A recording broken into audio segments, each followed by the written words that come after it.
Shri Venkateswara gold తాకట్టులో ఉన్న మీ బంగారాన్ని విడిపించి కొనబడును.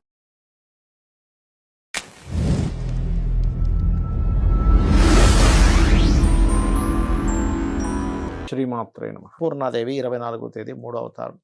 అన్నపూర్ణ అష్టకం ఎవరైతే చదువుకుంటారో ఇండైజెషన్ ప్రాబ్లమ్స్ పోవడము, అన్నానికి లోటు లేకపోవడము జరుగుతుంది. అందుకే మనకి కాశీలో కూడా శివుడు కూడా అమ్మవారి ముందు ఇలా భిక్షపాత్ర పట్టుకొని ఉంటాడు. అంటే ఏమిటంటే శివుడు కూడా గౌరవం ఇవ్వాల్సిందే.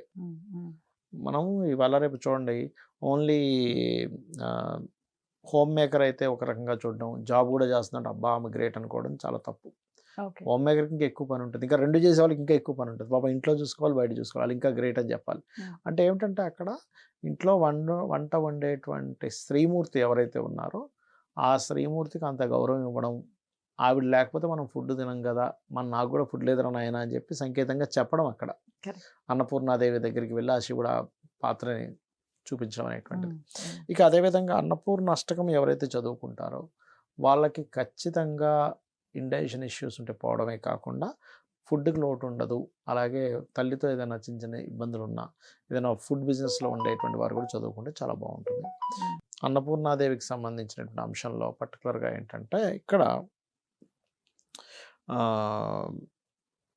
ఈ ఫుడ్ బిజినెస్ చేసేవాళ్ళు రోజు పొద్దున్నే చేసుకోమని చెప్పాను, వాళ్ళకి బాగుంది. నెక్స్ట్ అవతారంగా తీసుకుంటే కాత్యాయని అమ్మవారి యొక్క ఆరాధన వివాహం కానటువంటి వారు ఎక్కువగా చేస్తారు. ఎర్రటి వస్త్రాన్ని సమర్పించి ఎర్రటి పుష్పాలతో చేసినట్లయితే కుజదోషం ఉన్నట్లయితే పోతుంది. దానికి ఓం కాత్యాయని దేవి అయి నమః. మూలమంత్రం ఉన్న వాళ్ళు బాలామంత్రం అయితే బాల చేసుకుంటారు, లేదా ఓం బాలా త్రిపుర సుందరి అయి నమః, ఓం గాయత్రీ దేవి అయి నమః, ఓం అన్నపూర్ణాదేవి అయి నమః, ఓం కాత్యాయని దేవి అయి నమః. కుజదోషాలున్న సప్తమ స్థానం 12వ స్థానం పాడైన ఈ యొక్క ఆరాధన చేయడం వల్ల చాలా చక్కటి ఫలితాలు వస్తాయి. ఇక తర్వాత అవతారం కాత్యాయని తర్వాత, ఎందుకంటే కాత్యాయని అమ్మవారిని సర్వసాధారణంగా నవరాత్రుల్లోనే కాకుండా వాళ్ళకి వివాహం అవ్వట్లేదన్నా చేయిస్తారు. చాలామంది ఏమనుకుంటారు ఓన్లీ స్త్రీకి చేయించాలనుకుంటారు, లేదు పురుషుడు కూడా చేయొచ్చు కాత్యాయని అమ్మవారి యొక్క ఆరాధన. ఇక దాని తర్వాత మహాలక్ష్మి మనకు చెప్పాల్సిన అవసరం లేదు, ప్రతి ఒక్కరు లక్ష్మీదేవి పూజ చేస్తూ ఉంటారు. అయితే ఇక్కడ ఏంటంటే మన కాన్సెప్ట్ అన్ని లక్ష్ములు ఉన్నాయి మనకి, మా ధనలక్ష్మి నాకు కావాలి, నువ్వు అన్నీ ఇచ్చావు, నాకు ఇది కూడా ఇవ్వు అనేటువంటి భావనతో కనుక ఓ మహాలక్ష్మీదేవి అయిన మహా అని చెప్పి చేస్తూ పాయసాన్ని నైవేద్యంగా పెట్టి పాలతో అభిషేకం చేయాలి అమ్మవారిని. బిల్వపత్రము పాలతో కనుక చేసినట్టయితే మరింత మంచి ఫలితాలు వస్తాయి. ఇక అదేవిధంగా మనకి తర్వాత అవతారము లలితా త్రిపుర సుందరి మహాలక్ష్మి తర్వాత. అది ఏ రోజు వస్తుంది అంటే 27వ తేదీ వస్తుంది. 27వ తేదీ లలితా త్రిపుర సుందరి అమ్మవారి యొక్క అవతారమే అదొక పెద్ద మిరాకిల్. ఎందుకంటే ఆ బండాసురుడి యొక్క ఇవి తట్టుకోలేక వీళ్ళందరూ పిలుస్తే ఆవిడ వస్తుంది.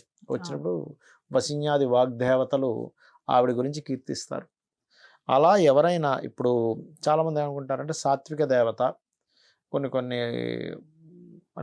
బ్లాక్ మ్యాజిక్స్ ఇట్లాంటివి అప్పుడు ఆ దేవత చేస్తే ఎక్కడ మనకి వదులుతాయి అనుకుంటారు, కానీ అలా కాదు. ఎవరైనా మీకు ఉదాహరణకి ఎవరైనా ప్రయోగం చేశారనుకోండి, రోజు లలిత చేసేవారికి ఆ శ్రీచక్రంలో ఉండేటువంటి అమ్మవారిలో మరి వారాహి ఉంటారు, మన ప్రత్యంగిర ఉంటారు. ప్రత్యంగిర అనేటువంటి అమ్మవారు వచ్చి ఎవరైతే అలాంటి ప్రయోగం చేస్తున్న వాళ్ళ పని పడుతుందట లలిత చేసుకుంటే. కాబట్టి ఏంటంటే లలిత చేసుకోవడం వల్ల కూడా వాళ్ళ పరివార దేవతలు ఎవరైతే ఉంటారో వాళ్ళు ఎవరిని ఏం చేయాలో ఆ యొక్క విషయాన్ని ఆ దేవతామూర్తులు చూసుకుంటారనేటువంటి విషయం మనం నమ్మాలి. అలాగే మరొక విషయం ఏంటంటే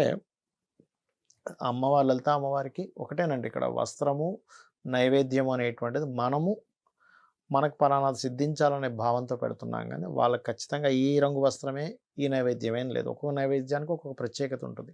ఇప్పుడు గూడాన్న ప్రియ అంటారు, ఆగిపోయిన పనులు స్లో అవుతున్నాయి, రోగాలు ఎక్కువగా ఉన్నాయి, బెల్లంతో పెట్టాలి నైవేద్యాన్ని. పాయసాన్న ప్రియ, కొన్ని ఈవెంట్స్ జరగాలి, ఇంట్లో ఒక మంచి జరగాలి, పాయసాన్నం పెడతారు.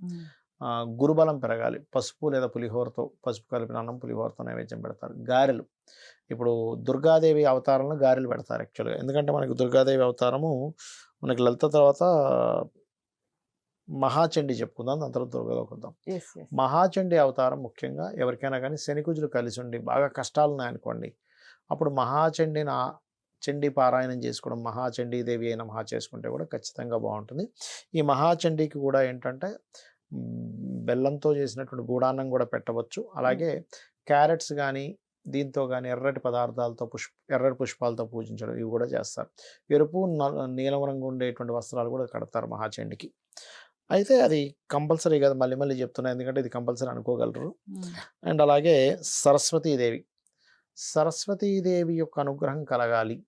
ఇప్పుడు చాలామందికి ఒక అపోహ ఉంది, మూలా నక్షత్రం మంచిది కాదేమో, సరస్వతీదేవి నక్షత్రం అని ఒకసారి గుర్తు చేసుకుంటే ఆ అమ్మవారు ఎందుకు పుడుతుందండి ఆ నక్షత్రంలో కదా. అలాగే మరొక విషయం ఏంటంటే పిల్లలకి కనుక సరిగ్గా చదువు రానప్పుడు మీకు దగ్గరలో ఆలయాలు సరస్వతి అలంకారం చేస్తున్నప్పుడు గ్రీన్ కలర్ వస్త్రం కనుక ఇస్తే చాలా మంచిది. బిల్వపత్రాలతో పూజ చేయడము చేస్తే చాలా మంచిది అమ్మవారికి. అలాగే పెసలతో చేసినటువంటి పదార్థాన్ని నైవేద్యంగా పెడతారు అమ్మవారికి, సరస్వతి అమ్మవారికి. ఇక తర్వాత చూసుకుంటే సరస్వతి తర్వాత వచ్చేటువంటిది మహిషాసుర మర్దిని. సరస్వతి తర్వాత దుర్గాదేవి అండి. తర్వాత ఎప్పుడంటే అది 30వ తేదీ వస్తుంది దుర్గాదేవి, 29వ తేదీ సరస్వతి, 30వ తేదీ దుర్గా దుఃఖనాశిని అంటారు. అంటే మనకి ఏదైనా దుఃఖాలు ఉన్నాయి, భయాలు ఉన్నాయి, అమ్మో ఇదేదో అయిపోతుందేమో, ఏదో సంథింగ్ ఏదో ప్రాబ్లం రాబోతుందేమో, దుర్గాదేవి యొక్క ఆరాధన ఖచ్చితంగా మిమ్మల్ని వాటి నుంచి బయటపడేస్తుంది. గారెలు నైవేద్యంగా పెడతారు, పాయసం నైవేద్యంగా పెడతారు. గారెలు ఎందుకు పెడతారంటే మినుములతో చేస్తాము.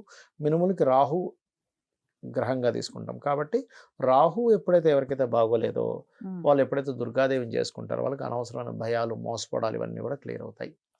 అది. ఇక దాని తర్వాత చూసుకున్నట్లయితే మనకి దుర్గా తర్వాత మహిషాసుర మర్దిని, దాని తర్వాత రాజరాజేశ్వరి. ఈసారి 11 రోజులు వచ్చింది. సో మహిషాసుర మర్దిని ఎవరికైనా చూడండి శత్రుబాధలు ఎక్కువగా ఉన్నాయనుకోండి, మహిషాసుర మర్దిని చేస్తారు. అలాగే మహిషాసుర మర్దిని చేసిన రోజు వాళ్ళు కొంతమంది అంటే మహిషాసుర మర్దినికి సంబంధించి చేసిన తర్వాత మళ్ళీ శాంతి పరచడానికి కూడా మంత్రాలు చదువుతారు, ఎందుకంటే ఆ ఉగ్రత్వం వస్తుంది అనేటువంటి దాంతో. ఈ అమ్మవారికి కూడా నైవేద్యంగా మనం గూడాన్నం పెట్టవచ్చు, పులిహోర పెట్టవచ్చు, దానికి ఇబ్బంది లేదు.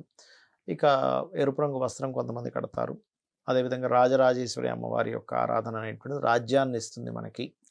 పలానా పని అవ్వాలి, లేకపోతే కొంతమందికి ప్రమోషన్స్ రావట్లేదు, కాకపోతే కొంతమంది సంతానం లేదు, లేకపోతే రాజకీయంగా రాణించాలి, రాజరాజేశ్వరి అమ్మవారి ఆరాధన చేయవచ్చు.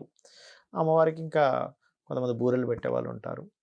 కాకపోతే నేను చెప్పేది ఒకటే, ఏ అమ్మవారిని చేసినా అమ్మ అనే భావనతో చేయండి, భక్తితో శ్రద్ధతో చేయండి. ఇది వస్తుందని సంకల్పం ఉంటుంది, ఉండదని కాదు. కాకపోతే ఏంటంటే అమ్మవారిని పూజిస్తున్న అమ్మవారు ఆటోమేటిక్గా ఇస్తుంది, మీ మనసులో ఉండే బాటను తెలుసుకొని. ఇంకొంతమంది కామ్యం కోసం చేస్తారు, వాళ్ళ ఇష్టం అది. బట్ అమ్మ అనే భావనతో చేయాలి. ఒక తల్లికి ఎలా అయితే మనం ఒక తల్లి అనే భావనతో చేస్తాం, తల్లి నాకు పెద్ద అంటే చిన్నప్పటి నుంచి నాకు తినిపించింది కదా, అవన్నీ పక్కన పెట్టేసి అసలు ముందు తల్లి అనే భావంతో ఎలా చేస్తాం అలా చేయాలి.